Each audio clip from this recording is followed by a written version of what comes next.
नमस्कार मंडळी.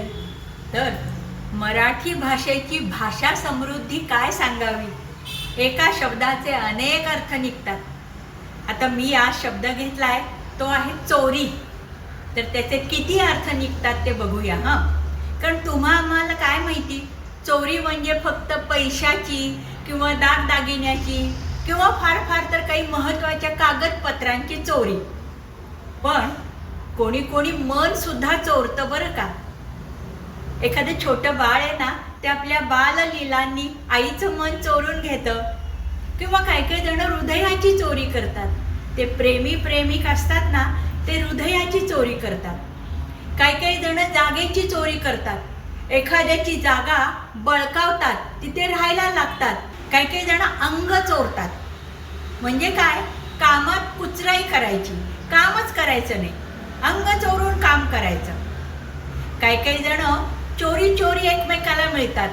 म्हणजे कसं, कुणाला न सांगता लपून छपून भेटायचं, चोरी भेटायचं. काही काही जण शब्द चोरतात. म्हणजे कसं, कुणाकडे जाताना ठरवून द्यायचं याच्याशी काय बोलायचं, पण तिथं गेल्यावर त्यांना शब्द सुचत नाही, शब्द चोरी. किंवा काही काही जण वाङ्मय चोरी करतात. म्हणजे काय, एखाद्याची कविता आपल्याच नावाने खपवून टाकायची, एखाद्याचं लिखाण स्वतःच म्हणून छापून द्यायचं. आता मध्ये तर यूट्यूबवर एक जण म्हणत होती, तू माझी रेसिपी चोरलीस आणि स्वतःच्याच नावाने खपवली. अशी ही चोरी होऊ शकते.